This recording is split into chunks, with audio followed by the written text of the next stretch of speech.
Buenas noches. La selección llegó a Ezeiza, aterrizó el avión, ahí están los jugadores. Vamos a seguir durante este programa todo lo que suceda entre el aeropuerto de Ezeiza y el predio de la AFA que está en Ezeiza, a donde van a ir los jugadores. Así que esa información no la vamos a abandonar porque es una de las grandes informaciones del año, pero también de las últimas horas. Vamos a otras informaciones que son importantes de las últimas horas. Donald Trump estuvo a punto de morir el sábado. Esa bala que le perforó la oreja, si se movía milímetros y penetraba en la cabeza, la historia hubiera sido otra.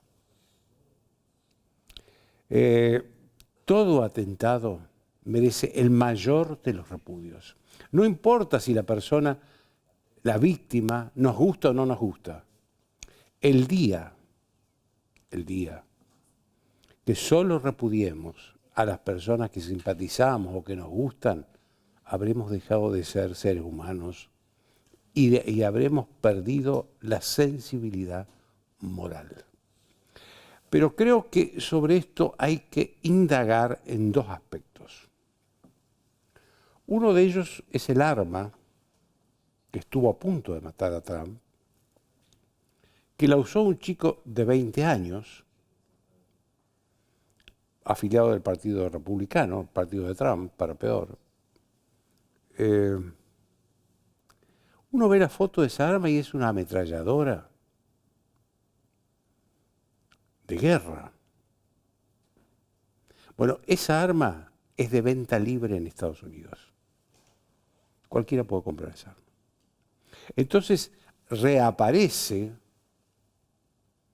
el viejo debate sobre la libertad para comprar armas en Estados Unidos. Y yo creo que eso tiene su lectura aquí, con esta ola libertaria, donde todos tenemos que ser libres y seamos libres y hagamos lo que queramos, y seamos libres hasta los extremos increíbles, pero ojo con las armas, cuidado con las armas. De este tema de las consecuencias políticas de este tema voy a hablar, entre otros temas, con Juan Tocaltatian, que es uno de los expertos en política internacional más importantes de la Argentina, doctorado precisamente sobre el tema en una universidad de Estados Unidos. El otro tema que hay que indagar en el atentado a Trump es sobre el discurso agresivo, ofensivo, que Trump lo tuvo y lo tiene. Y que los adversarios, los demócratas en este caso, se lo copian. Es un discurso de odio. Y el discurso de odio, tarde o temprano, termina por anticipar, o en algunos casos anticipa, hechos de violencia. Las palabras violentas anticipan hechos violentos. Yo me cansé de repetirlo y la historia da la razón. Da la razón. Hay que señalar esto también porque acá también hay un discurso agresivo, violento, ofensivo de parte del presidente Milei y también de parte de los adversarios del presidente Milei. Ojo, Trump estuvo a punto de morir el sábado. Cuidemos las palabras, cuidemos las palabras.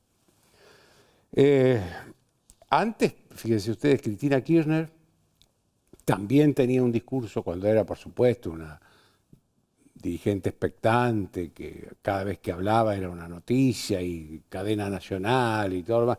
Bueno, ahora ya cada vez que habla aparece menos. Pero cuando era una política importante,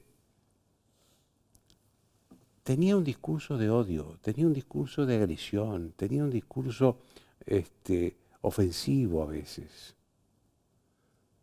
¿Y eso en qué terminó? en otro intento de asesinato que felizmente y casualmente no se concretó porque el arma no funcionó. Si ese revólver que le apuntaba a la cabeza hubiera funcionado, otra hubiera sido la historia. Ese es un juicio que un caso que en estos días se está juzgando en un tribunal oral. Tenemos casos en Estados Unidos, tenemos casos acá de que dirigentes que son disruptivos, son agresivos, terminan en estas situaciones. Terminan en estas situaciones.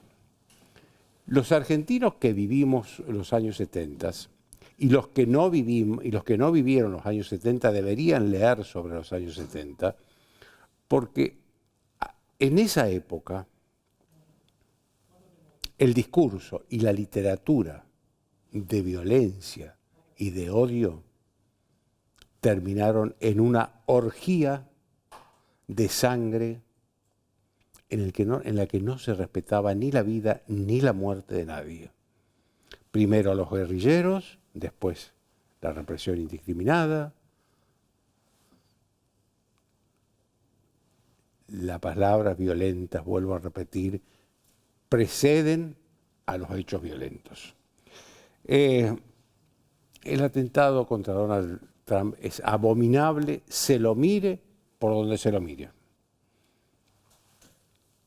Otro tema. Hoy bajó el dólar, después de la semana pasada, donde estaba subiendo ya a niveles preocupantes. Subió después de que el Banco Central anunciara que iba a intervenir en el mercado cambiario, es decir, que iba a poner dólares. Esto significa que a la larga, si es que lo hace, y el mercado se lo exige, a la larga las reservas pueden ser menos de las ya pocas que hay en el Banco Central. Ojo. Yo a lo mejor estoy faltando el respeto a dos economistas con los que voy a hablar después, José Luis Esper y Fausto de Potorno, pero yo creo que las cosas son así. Más aún, yo creo que hay razones técnicas para que el dólar haya subido la semana pasada. Hubo razones técnicas para que el dólar haya subido. Hubo. Ahora, creo que también hay razones políticas. ¿Por qué? Porque tenemos un presidente que se pelea todo el día con alguien, todos los días con alguien. A veces con dirigentes importantes del mundo, a veces con personas importantes de la vida pública argentina. ¿Quieren ejemplos? Miren, la semana pasada trató de degenerados fiscales a los legisladores del Congreso, indiscriminadamente. No dijo este sí, este es así, este es bueno, este es malo, no, todos eran degenerados fiscales. Los mismos legisladores que pocos días antes le habían aprobado la ley base fundamental para el gobierno de Milei. Entonces, o hacen favores al gobierno o son degenerados. Las dos cosas son contradictorias. El sábado, después del atentado a Trump, el presidente Milei retuiteó un tuit de Agustín Laje, se llama, no tiene nada que ver con el periodista, es un intelectual de derecha, joven, con el que el presidente interactuó mucho. ¿Qué dijo este señor Laje? Dijo que el atentado de Trump vinculó al periodismo, el trabajo periodístico, con el atentado a Trump. ¿Por qué? ¿Cuáles eran los fundamentos? Y bueno, porque dice que lo criticaron mucho los medios siempre a Trump, le dijeron de todo y entonces era cantado que iba a terminar en un atentado. A Trump lo criticó mucha prensa. Trump tiene también prensa amiga. Ahora, este no es el caso. El caso es que la conclusión de este señor que retuiteó, es decir, hizo suya al presidente de la Nación, es que los periodistas no pueden criticar a los gobernantes porque corren el riesgo de que esos gobernantes sean víctimas de un atentado. Es una anomalía de la política, es una anomalía de las funciones que cada uno le corresponde en un sistema democrático. Estas son las cosas. Yo no vuelvo a decir, no descarto que hayan habido razones técnicas para la suba del dólar. Pero también hubo ruidos políticos provocados por un presidente que no puede callar. Este es el problema, que no se puede callar. Después de una breve pausa voy a hablar sobre el caso Trump y las implicancias y otros temas con Juan Tocartian.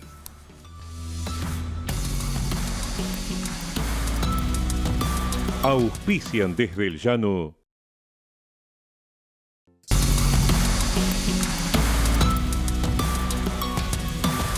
Dona sangre. Se necesitan entre 300 y 400 donantes por día. No esperes que te lo pidan. Siempre se necesita. Conocé cómo donar en buenosaires.gov.ar/donasangre. Buenos Aires Ciudad. Vamos por más.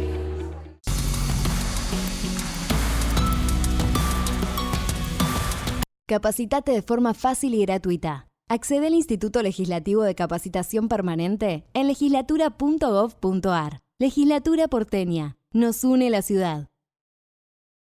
En Arcor trabajamos a través de una gestión sustentable, innovando en cada uno de nuestros productos para que todas las personas podamos vivir mejor. A la suerte hay que ayudarla. Con el Kini estás a 6 pasos de tus sueños. ¿Qué esperás para cumplirlos? 654-321-15. Estas vacaciones de invierno, vení a disfrutar. Te hace falta Tigre. Tigre, municipio. Grupo Petersen, desde 1920, construyendo el país.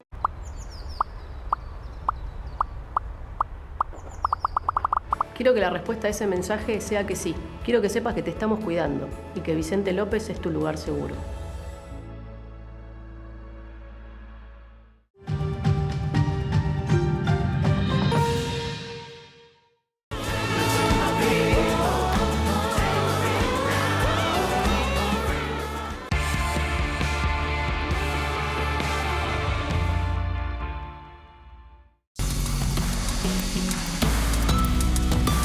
Bien, como les dije, estoy con Juan Tocartian, que es uno de los expertos, para mí el mejor experto en relaciones internacionales del país, profesor de la Universidad de Itela, doctorado en una universidad de Estados Unidos, que acaba de publicar un libro muy interesante que les aconsejo que lo lean aquí a todos los que les interesa la política exterior y las relaciones internacionales.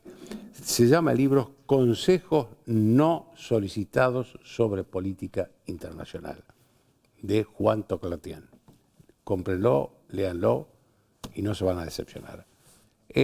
La primera pregunta que le quiero hacer es, después vamos a entrar al tema del libro, es ¿cómo vio el atentado? ¿Cuáles son las consecuencias políticas del atentado de Trump? Trump, perdón. A ver, pongámonos en un clima electoral en Estados Unidos, de una elección que parecía ser muy competitiva a principios de este año, si uno miraba las encuestas, que el Partido Demócrata insistió, no el Partido Republicano, el Partido Demócrata insistió en que hubiera un debate anticipado a las convenciones. Y le salió mal a Biden. Y eso salió muy mal. Entonces, ahí se produce un primer viraje más claro de debilitamiento de la imagen del presidente Biden, pero concentración de la imagen en él, en qué va a pasar con el Partido Demócrata, si continúa, si no continúa. El atentado modificó totalmente ese cuadro. Claro, porque se venía hablando si Biden bajaba, ¿no? Ese debate ese debate se terminó, haga lo que haga el Partido Demócrata. Entonces, esto posiciona de una manera muy notable a Trump, porque además superó lo que podría haber sido un atentado terminal de su vida. Además hay un gesto simbólico, el ensangrentado levantando el puño, dispuesto a seguir luchando. Entonces, digamos, hay toda una simbología en esto. ¿Usted cree que esto no lo mató, pero le dio la presidencia a Trump? Yo creo que esto le dio más altas probabilidades de éxito político, en un contexto muy singular, porque no solamente ahora el Partido Republicano, vía Trump, que acaba de escoger su compañero de fórmula, alguien que incluso tiene posiciones en unos temas más extremos y aislacionistas que Trump, digo, tenemos una Corte Suprema y un Poder Judicial muy conservador en Estados Unidos. Integrado en gran medida por la gestión anterior de Trump, ¿no? Integrado por la gestión anterior de Trump. Y entonces la competencia hoy es sobre el legislativo. ¿Qué va a pasar en el legislativo? Que hoy tiene en el Senado una minoría ínfima los demócratas y una minoría estrecha los republicanos. ¿Por qué pongo estos tres actores, el Poder Ejecutivo, el Poder Legislativo, el Poder Judicial, en juego? Porque la división de poderes, en primer lugar, existe en Estados Unidos. Primero existe. Y en segundo lugar, ahora el gran desafío de los demócratas, si es que se elevó tanto la probabilidad de triunfo de Trump, es cómo retener el Senado. Hay 33 senadores, escaños de senadores que están en competencia en esta elección. Y cómo recuperar la Cámara de Representantes. Se eligen 435 miembros de la Cámara. Porque si los demócratas no lo hacen bien, vamos a tener un ejecutivo, un legislativo y un judicial totalmente conservador, inclinado a la derecha y con una voluntad de transformación radical de la sociedad, la política y la economía en Estados Unidos. Este va a ser un hecho inédito en muchas décadas. Esto es lo que le quería preguntar. ¿Qué significa, suponiendo que Trump gane, y por ahora no sabemos cómo van a evolucionar los otros poderes, pero qué significa un triunfo de Trump no solo para Estados Unidos, sino para el mundo? Significa muchas cosas. Empecemos por nosotros, por América Latina.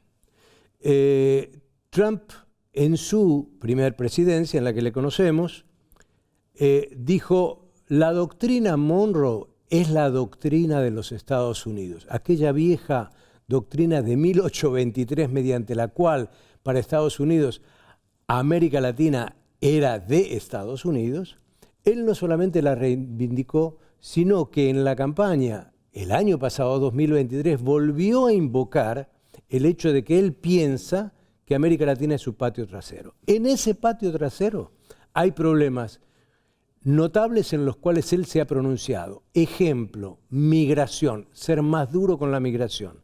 Ejemplo, narcotráfico, ir a atacar incluso con instrumentos militares en México al crimen organizado. Un Estados Unidos que a su vez con él va a ser más proteccionista, es decir, va a cerrarse más a en términos económicos a muchos países. Y un Estados Unidos que va a venir con él a una revancha de lo que él quería hacer en el 2018-2019, que era derrocar a Maduro y alinear a la región más cerca de los Estados Unidos. No digo que lo vaya a lograr, todavía no fue ni siquiera electo, pero su agenda latinoamericana es problemática para nosotros. Ahora, si voy al mundo, ¿qué es lo que uno podría esperar de él? Primero, en el tema de Ucrania, seguramente un Trump que busque alguna salida negociada con Rusia. Es decir, esta prolongación de la guerra va a encontrar un límite en su poca disposición a seguir invirtiendo recursos en ese conflicto. Y hay cierta relación que tiene con Putin, ¿no? No solamente por ciertas relaciones que tiene con Putin. ¿Cuál es el objetivo estratégico de él? ¿Cuál fue en el primer mandato y cuál va a ser ahora más ahondado?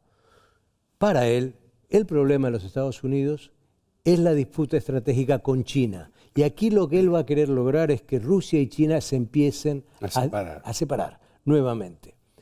¿Cuál es su posición frente a Medio Oriente? Fuertemente pro-israelí, darle un cheque en blanco mayor y profundamente anti-iraní. Él fue el presidente que levantó a Estados Unidos de la mesa de negociación nuclear. Entonces vamos a tener en esa otra parte del mundo mucha tensión, seguramente en la cual él se va a involucrar, porque son dos temas, China Rusia por un lado, Medio Oriente por otro, que van a guiar su política. Y frente a Europa, que Europa se arregle. Fue el presidente que menos disposición tuvo a tener una relación estrecha con Europa en el marco de la OTAN. Y ha dicho varias veces, lo dijo en su momento como presidente y lo repitió después, de que Europa se tiene que valer por sí misma y Estados Unidos tiene que arreglar sus cosas primero hacia adentro. Entonces vamos a tener un Trump que va a ser aislacionista en unos temas, agresivo en otros, provocador en otros y compulsivamente bélico en otros. Entonces este es un escenario global muy complicado para el mundo con Trump. Claro. Déjeme hacer una pregunta sobre el libro. ¿Sí? ¿Cuáles son los consejos no solicitados? Porque hay una frase suya reciente en un reportaje que me llamó la atención. Estamos viviendo el momento más peligroso del mundo después de la Segunda Guerra. Totalmente. Y entonces, ¿cuáles son los consejos? ¿Cuáles son los consejos?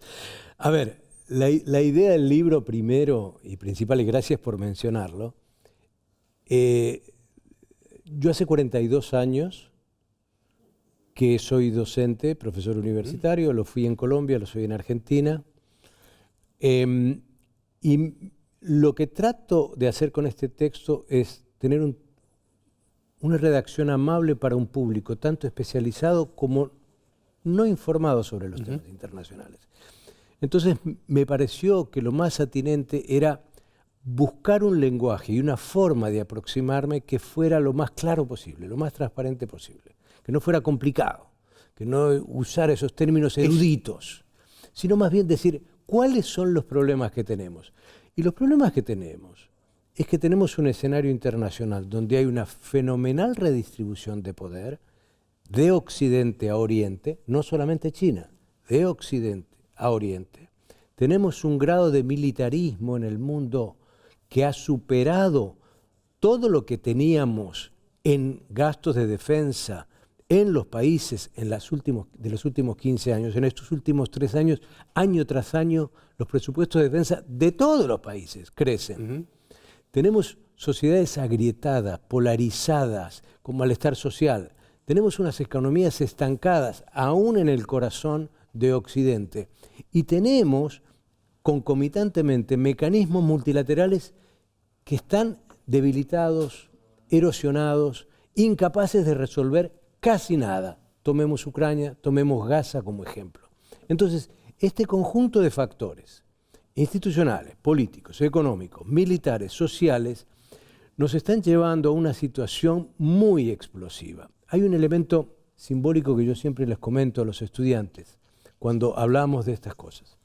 En el año 1947, en la Universidad de Chicago, muy conocida por los economistas de Chicago, Sí, famosa claro. escuela de Chicago, tenía y tiene una revista, la revista más reputada en materia de cuestiones atómicas, que se llama el Boletín de Científicos Atómicos. El board de esa publicación son 19 premios Nobel.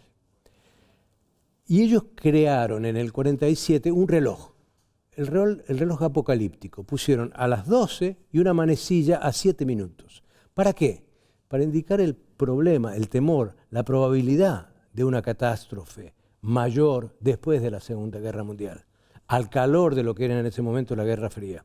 Terminó la Guerra Fría, pusieron la manecilla a 17 minutos, estábamos alejados, estábamos en el dividendo de la paz, íbamos a arreglar los problemas de la pobreza, el desarrollo, las mujeres, todo, todo. Hoy está a 90 segundos, a 90 segundos de las 12. 1 minuto y medio.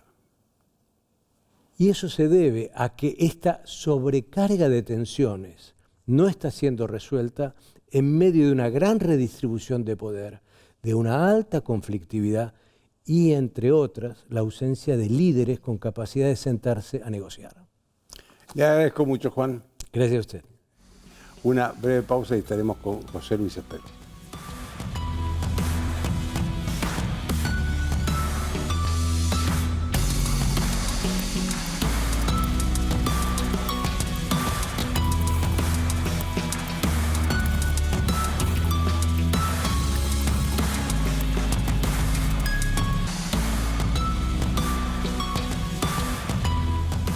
Bien, como les dije, José Luis Esper, ustedes ya saben, es diputado, ahora es un amigo del presidente Milei.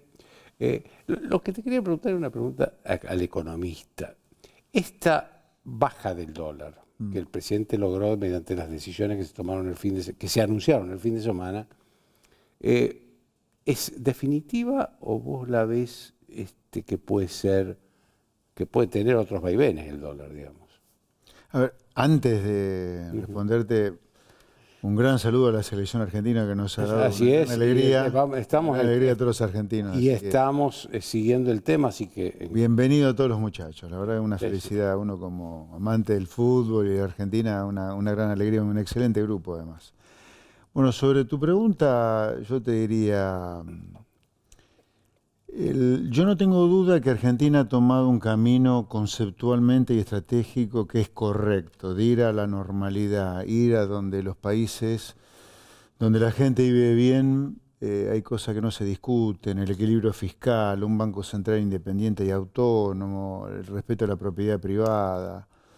Ahora, este camino hacia un lugar razonable no va a estar exento de dificultades, te diría. Yo creo que en el gobierno, como parte de él, digamos, a pesar de que soy diputado, no del Ejecutivo, pero estando cerca de todo el equipo económico y del presidente, estamos haciendo aquellas cosas que van a provocar una baja sustantiva y permanente de la inflación.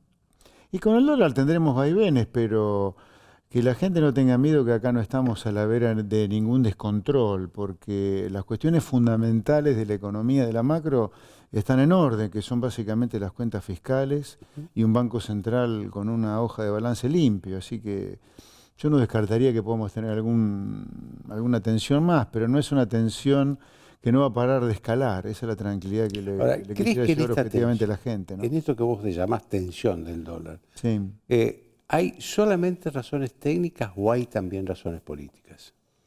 No, para mí, a ver, el mercado claramente, cuando uno mira los números a partir de mediados de mayo, pero particularmente del 28 de junio, esperaba una resolución más rápida del cepo cambiario. Y desde el gobierno lo que le decimos al mercado, lo que le decimos a la gente, el cepo cambiario va a terminar. Sí, pero no sabe cuándo. Y cada vez, ahora, se nosotros vamos a terminar el cepo cuando estemos seguros que la liberación del mercado de cambios, la finalización del cepo no va a provocar ninguna desestabilización en el mercado de cambios que afecte la tasa de inflación, que es la obsesión del gobierno en esta primera etapa que tenemos que terminar. José Luis, sinceramente, ¿hay una manera y un momento en el que vos salgas del cepo seguro de que las cosas van a estar bien? A ver, a Seguro se lo llevaron preso. O sea, Seguro, yo te diría, ¿cuántas cosas hay seguras en la vida? La muerte y los impuestos, como dicen, ¿no? El resto es todo debatible. Yo lo que te diría es, la decisión del gobierno es que cuanto tengamos más reservas netas en el Banco Central, y eso se puede llegar a acumular con el crecimiento económico que está comenzando, desde el 10º subsuelo, más una negociación con el fondo que puede terminar a lo mejor en desembolso de fondos frescos, ahí nosotros nos vamos a sentir con la tranquilidad de poder liberar el cepo. Hasta tanto eso no va a ocurrir. Ahora, yo insisto con algunas cosas. Me parece que hay que mirar un medio vaso lleno impresionante que hemos logrado en el gobierno, que es haber evitado una catástrofe como la que dejó plantada el kirchnerismo, haber limpiado al balance del Banco Central de toda la podredumbre que dejó el kirchnerismo con las LELIQs, el déficit fiscal lanzado a 5 puntos del producto. Vamos a ir a un presupuesto 2025 otra vez equilibrado, poniendo énfasis en la defensa, la seguridad, los planes sociales sin intermediación, equilibrio fiscal, desregulación y modernización del Estado. Me parece que hay mucho para insistir y comunicar que se está yendo por el buen camino. A ver, vos sos de la provincia de Buenos Aires. Nacido y vivo en la provincia de Buenos Aires. Nací en Pergamino y vivo en... Tenés un gobernador. Tenés un gobernador, Axel Kicillof. El inútil esférico, como yo le digo, porque es inútil de todos lados, ¿no? Es como, de donde lo mire es inútil. No, pero en los últimos días creó una polémica porque creó, valga la redundancia, un organismo estatal para manejar ambulancias. Sí. Y eso fue aprobado por ley y votado por legisladores que fueron, algunos, elegidos como gente de Milei. ¿Vos cómo me estás mirando eso? Bueno, a ver, sobre la empresa. El gobernador Kicillof, que es el padre de los 40.000 millones de dólares que Argentina ha perdido en juicios en Estados Unidos como consecuencia de... Bueno, el IPF son 16.000, no 40.000. No, 16, pero sumale lo que hemos perdido para Aerolínea, lo que hemos perdido por cupón PBI, lo que se le pagó de más al Club de París. O sea, Kicillof es un clavo para los argentinos por 40.000 millones de dólares y mucho más si no se adhiere al RIGI, el régimen de incentivo de las grandes inversiones. Que es otra polémica que hay porque YPF lo condicionó. Lo condicionó a que firme el RIGI como es ley. La ley del RIGI... Aclaremos que el RIGI es un régimen especial para grandes inversiones. Régimen de incentivo a las grandes inversiones. O sea, además de costarnos 40.000 millones de dólares en juicios perdidos por mala praxis, por culpa de Kicillof, puede ser que esa cuenta llegue hasta 60.000 o 70.000 o 100.000 millones de dólares si Kicillof no adhiere al RIGI, un régimen al cual están adhiriendo cada vez más provincias, y entonces esta planta de liquefacción no se instala en la provincia de Buenos Aires, que puede significar 30.000 millones de dólares de inversiones sí, no realizadas. YPF le dijo que o ahí o en Río Negro, se van a Río Negro. Si no. Ahora, yendo a la empresa... Pero digo, la empresa de ambulancia. Hablo de los costos de Kicillof, ¿no? Los costos que estamos pagando por este inútil no se puede creer en Argentina. Hace 2 años el gobernador Kicillof licitó la compra de más de 160 ambulancias para repartir en los municipios de la provincia de Buenos Aires para que se atendiera la emergencia en los 135 municipios de la provincia de Buenos Aires. Para eso compró 160 ambulancias por varias millones de dólares. 2 años después esas ambulancias están todas arrumbadas en el Hospital El Dique en Ensenada. Y el señor Kicillof, en lugar de poner en condiciones a esas ambulancias y distribuirlas para que en los municipios donde ocurre la emergencia se atienda la emergencia, crea una empresa estatal para atender la emergencia de salud en los municipios, cuando tiene las ambulancias. Yo le inicié una denuncia penal a Kicillof por esto, por mal desempeño como mínimo en los deberes de funcionario público, cuando no por malversación de fondos, ¿no? Ahora, no me dijiste nada sobre los diputados. Sobre los diputados bueno, mirá, de La Libertad Avanza, de Milei, que votaron a favor de esto. Sí. 2 cosas sobre esto. Primero, cuando el año pasado se hicieron las elecciones y se eligieron algunos diputados, recordad que por un acuerdo electoral yo estuve compitiendo dentro Juntos por el Cambio, así que desconozco qué pasó ahí con esta gente. Digo esto porque... Estaba fuera de La Libertad Avanza. Claro, yo ingresé a La Libertad Avanza ahora, cuando el presidente Milei asume. Esto te lo digo porque yo conozco lo que pasa cuando uno arranca de cero en política, como le pasó a Javier Milei en el 21. Él arrancó en política en el 21 y yo arranqué política en el 19. Y esto lo conozco. Cuando vos arrancás en política de cero, como tenés que armar listas en todos lados, o en muchísimos lados, y se te mete cualquiera, la verdad. Se te mete pera por manzana o gato por liebre. Entonces... lo que le ha pasado a Milei en la provincia de Buenos Aires es lo que a mí me pasó también en el 19. Se metió gente rarísima, que me terminó traicionando a mí, se fue con Milei, lo terminó traicionando a Milei también, que es lo que está pasando ahora. Esto se tendría que terminar con la boleta única de papel y con una gravedad institucional manifiesta que la quiero denunciar, que ocurre en la legislatura de la provincia. Que en la provincia de Buenos Aires, en la legislatura, y esto es una anomalía que no podemos aceptar, no los bonaerenses solamente, sino los argentinos, las votaciones de las leyes en general se hacen a mano alzada. O sea, la costumbre en los parlamentos es que, como mucho, las votaciones en particular, las de artículo por artículo, se hacen a mano alzada. Pero la votación en general de una ley, si se aprueba o no se aprueba, es poniendo los deditos, o sea, poniendo la cara, si vos aprobaste o no aprobaste. Con nombre y apellido. Acá se votó una... empresa, la creación de una empresa bonaerense de salud, que es una anomalía absoluta porque las ambulancias ya están, se votó sin votarlo de manera nominal a mano alzada. Esto no puede ocurrir. Entonces vos, ¿cómo evitás estas truchadas como las que ocurrieron en la legislatura? con boleta única de papel, habría que discutir las circunscripciones uninominales o no, pero fundamentalmente votando a mano alzada. Yo te aseguro que muchos de los que votaron, que levantaron la manito, como no queda registro de eso, no sé si lo hubieran votado a favor a semejante truchada. Pues es puro curro esto. Porque la ambulancia ya están para atender la emergencia de salud, ¿me entendés? ¿Para qué creas una empresa? Déjame que te haga una pregunta ahora como diputado y presidente de la comisión, de una de las comisiones más importantes, la Comisión de Presupuesto y Hacienda. Los otros días, en un discurso, cuando se aprobó la ley base, la diputada de PRO, Silvia Los Penato, dijo que ese día había fracasado el club del helicóptero, haciendo alusión al club que quiere que Milei se vaya en un helicóptero. ¿Vos tenés esa misma sensación en la Cámara de Diputados? A ver, no sé. Se refería al kirchnerismo, obviamente. Sí.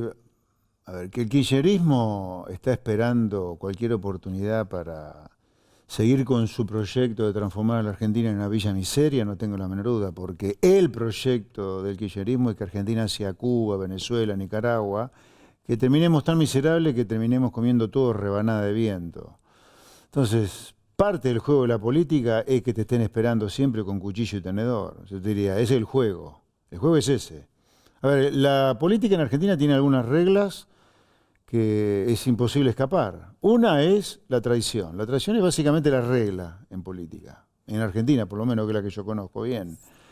La traición y segundo, que te estén esperando en cada esquina para voltearte, si es posible. Así que, pero es parte de la regla, te quiero decir. A mí no me extraña lo que ocurre hoy.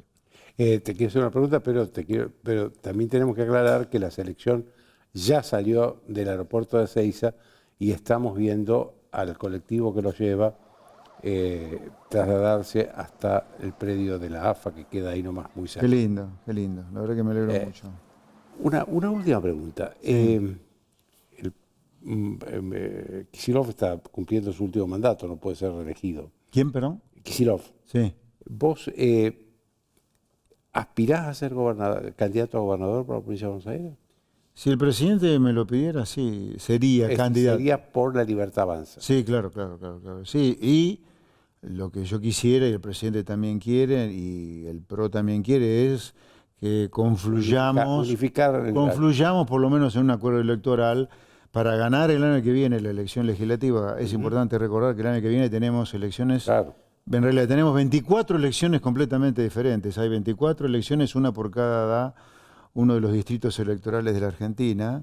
Es importante el año que viene ganar muy bien en la provincia de Buenos Aires, porque ahí, como se renueva parte de la legislatura provincial y la Cámara de Diputados, es importante que los liberales, el sentido común, empecemos a tener cada vez mejores diputados para continuar con la transformación que tiene que terminar en el 27 con el kirchnerismo derrotado en la elección.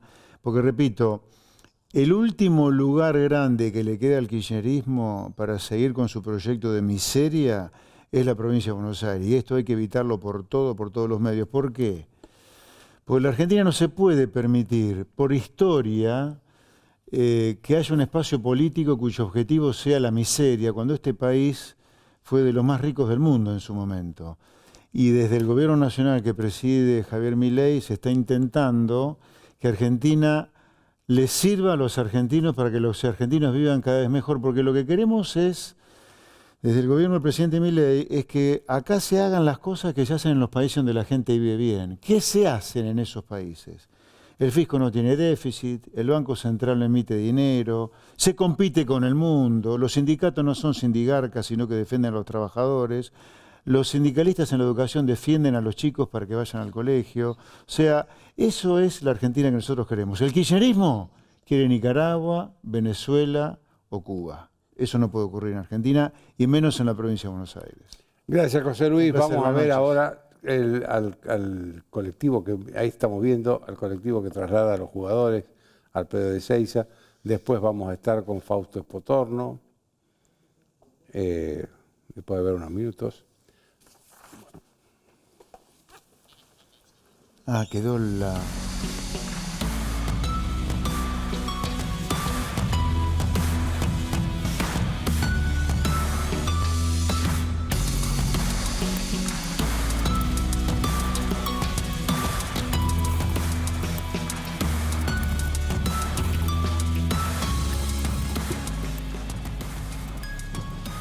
Empieza a llegar el micro de la selección argentina y la gente que empieza a amontonarse en la puerta del predio de la AFA. Realmente mucha gente que se acercó aquí a Ezeiza para recibir a algunos de los campeones de América que empiezan a llegar después de un largo viaje desde Miami. Aquí mucha gente que se acercó a pesar del frío a ponerle un poco de calor a la noche fresca realmente en Ezeiza. Recordemos que hay 2 jugadores que van a ir, o mejor dicho que fueron directo desde Ezeiza a Rosario, que son Gio Lo Celso y Angelito Di María. A nosotros nos dicen que el entrenador, Lionel Scaloni, podría irse rumbo a Pujato. Veremos quiénes son finalmente los jugadores que van a acercarse finalmente aquí al predio de Ezeiza.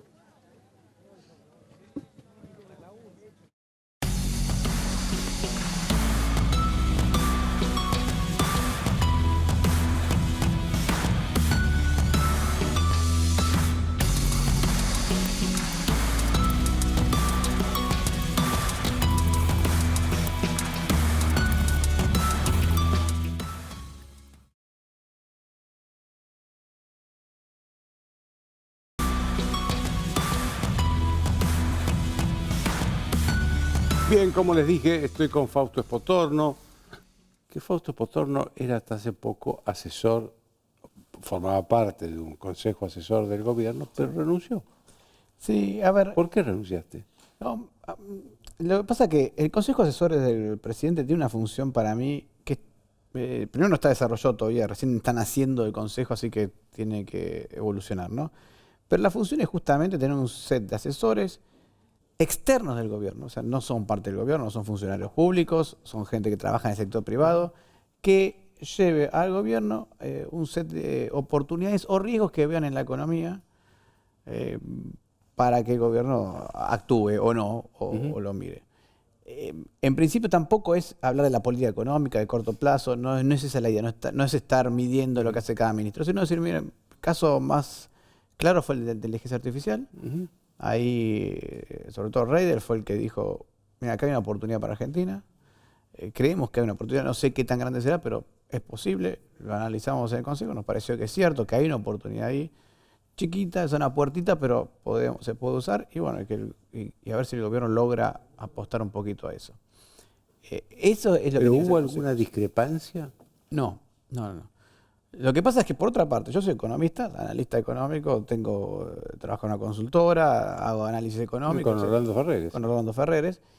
Y muchas veces se confundía muchísimo lo que estaba diciendo yo como si fuera una parte del gobierno, cosa que no lo era un asesor externo. Y se prestaba mucha atención a eso. Y eso me incomodaba a mí, porque soy economista independiente y los clientes me preguntan, ¿pero vos lo decís porque estás con el consejo o lo decís porque lo pensás? Y terminaba también incomodando al equipo económico porque le estaba haciendo mucho ruido en muchos casos, ¿no? Y eso ya siempre fue un problema que habíamos planteado inicialmente, si eso no podía generar algún ruido. Tratamos de manejarlo, pero bueno, ya se estaba poniendo muy pesado y me parece que estaba causando ruido al divino botón. Y dije, bueno, mejor me dedico a lo que sé. Es muy difícil estar en el medio. O sos alguien del sector privado o sos funcionario público. Pero una cosa en el medio es una... Decime, esto que pasó en estos días, la suba del dólar de la semana pasada, los anuncios del fin de semana, hoy bajó. Esto es una baja consistente que va a durar o puede aparecer un problema a la vuelta de la esquina. Es difícil de saber. No para mí, para el dólar siempre es difícil de saber. Pero para todo el mundo. Mira, se dice que los bancos centrales tienen 2 opciones para intervenir. O cuando una tendencia es tendencia real, el Banco Central es inútil que intervenga porque te va a llevar puesto. Ejemplo de eso. ¿Te acuerdas cuando en el gobierno de Macri se empezó a escapar el dólar? El Banco Central tenía reservas, la jugó a la reserva y la terminó perdiendo. Porque cuando el mercado quiere comprar dólares a lo que dé, o lo ve muy barato el dólar y quiere comprar e irse, y si el Banco Central sale y pone todas las reservas, se lleva la reserva. Se lleva la reserva. Pero a veces el mercado sube porque hay temores, por ahí hay pocas operaciones, pero muy especulativas. Lo que llamamos la volatilidad. Sube porque hay volatilidad, porque hay dudas. Y esas dudas generan... ¿Y eso existe hoy? Bueno, yo creo que el gobierno está interpretando que sí, que lo que está pasando es eso. Entonces, hoy la verdad es que no sé cuánto operó en el contado con liquidación. Sé que compró casi 40 millones en el mercado de cambios. No sé si eso efectivamente lo terminó vendiendo en el contado con liquidación. Pero el dólar ya abrió para abajo.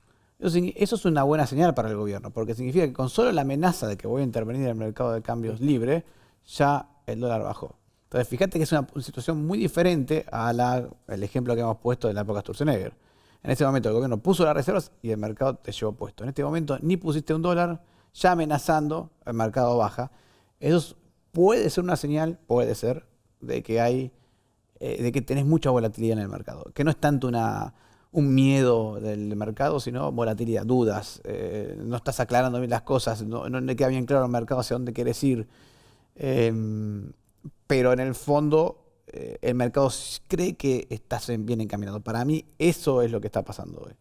Vos seguís mucho la actividad económica. Sí. ¿Cómo la estás viendo? Porque yo escucho algunos del oficialismo que dicen, no, se está reactivando, lo dijo recién Esper desde el 10º subsuelo, pero veo la calle, la gente, los comerciantes, que te dicen, no, esto está parado, esto no, acá no se vende nada, nadie compra nada. La gente que dice, no podemos comprar. La ventaja de estos días, de los días modernos, es que nosotros podemos seguir la actividad económica a niveles de detalle que antes no lo pasaban. Cuando yo empecé a trabajar, justo empecé a trabajar, te contaba recién, con José Luis. Con José Luis, pero... Cuando salí de la facultad empecé a trabajar con José Luis. En ese momento, el indicador de actividad económica, el PBI, y lo tenías 3 meses después. O sea, en julio sabía lo que había pasado en marzo. Hoy tenemos datos no solo mensuales, sino que además tenemos anticipo de lo que puede estar pasando en el mes. ¿Por qué te hago esta aclaración? Porque lo que está pasando con la actividad económica es exactamente lo que estábamos esperando por ahora. Hasta ahora viene como lo esperábamos. ¿Qué es lo que esperábamos? La recesión que empezó en el 4º trimestre del año pasado. Primer trimestre siguió la recesión. Segundo trimestre la economía está en el piso. La economía sigue en la actividad económica en el piso.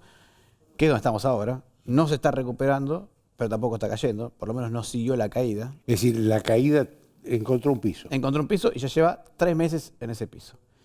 Y cuando vamos ya a los datos, digamos, de alta frecuencia, esos datos que nos metemos a ver al final, ¿dónde está pasando? Lo que empezamos a ver es que empiezan a mejorar las expectativas de los empresarios. Como es eso, por ejemplo, la UADE tiene un indicador que es el índice de expectativas industriales, que básicamente se le pregunta a los empresarios, ¿cómo ves el próximo mes o los próximos 2 o 3 meses? Y ahí le preguntas a los empresarios, si yo te mostraba la estadística hace 3 meses, el 70% de los empresarios te decía que la veían mal. Hoy ya el 50% solamente dice que la veía mal y hay un 50% que dice que la ve bien. O sea, pasamos del 30% que dice que la ve bien al 50% que dice que la ve bien. Lo mismo pasa con estadísticas, encuestas sobre el mercado laboral. Hace 3 meses el 30% de los empresarios te decía que iba a contratar gente y hoy te lo dice el 50% de los empresarios. ¿Se ven los números de actividad? Todavía no. Todavía no estamos en ese punto. Lo que estamos viendo es que estamos en un piso, no está cayendo, y empieza a haber algunos indicadores positivos hacia adelante. Y creemos que eso confirma lo que esperábamos nosotros. 4º trimestre de caída, 1º trimestre de caída, 2º trimestre estancado, 3er trimestre empezando a levantar. Que además es la típica crisis argentina. La duración típica de la crisis argentina, sacando el 2001 y así las muy violentas. Todas las otras recesiones que tuvimos en el 94, en el 2020, tienen ese plazo, tienen esos plazos. Ahora, decime, ¿vos ves que haya hoy en algunos sectores de la economía una reactivación que por lo menos a un sector de la sociedad lo haga vivir bien? Porque lo que yo veo en muchos sectores de la sociedad es que están viviendo muy mal, ¿eh? Todavía viene muy abajo. Hay sectores que están muy, muy abajo, específicamente la construcción es el peor en cuanto a número de actividad económica. La industria es una mezcla, porque hay parte de la industria que está vinculada al agro que le está yendo bien, hay parte de la industria que está vinculado a la construcción que le está yendo mal, y hay parte de la industria vinculada al consumo que está en el medio, le está yendo más o menos mal, mejor dicho. Claro. El consumo, ¿qué pasa? En el consumo lo que empezamos a ver, también datos positivos empiezan a ver, aunque todavía no vemos recuperación, en el salario, que está, el salario real formal, el formal, que está recuperándose un poquito levemente con respecto a la inflación. El salario real formal, obviamente no, ese sigue muy mal. Y sí, lo que estamos viendo es que empieza a haber crédito. Y eso hace que, por ejemplo, cuando hay hot sale, estas cosas importantes, aparezca la compra de electrodomésticos, ese tipo de cosas. Lo que tenemos pensado nosotros ahí es que el consumo va a tardar más tiempo en recuperarse que el resto de la actividad. Pero me parece que... Ahora, el crédito es solamente para productos, artículos del hogar, para esta clase de cosas. Y es lo que hay. A ver, no hay crédito inmobiliario todavía. Empezaron a haber ofertas, todavía no se cerró, pero sí es un sector que está andando mucho mejor, que ha mejorado mucho el sector inmobiliario. Está bien, venía del quinto subsuelo, sector inmobiliario, pero como en Argentina el salario, si bien el salario real no está creciendo, el salario en dólares sí está creciendo, o sí había crecido, ahora empezó a aflojar un poco. Lo que pasó es que por metro cuadrado empezás a ver que podés comprar más metros cuadrados con el salario. Y habían caído mucho los inmuebles. Entonces empezamos a ver ahí un sector que se está moviendo un poquito más. La cantidad de operaciones que se cerraron este año, del último trimestre, ha sido mucho mejor que lo que había sido el primer trimestre. Y es un sector que empieza a arrancar. Por eso es que uno dice, bueno, si está arrancando el sector inmobiliario, tarde o temprano le va a llegar el tiempo a la construcción, ¿no? Pero todavía no estamos en recuperación, estamos por ahí esperando que se recupere la economía. Gracias, Fausto. Se nos terminó el tiempo a los dos. Se acabó el tiempo. Sí. Chao, hasta el lunes.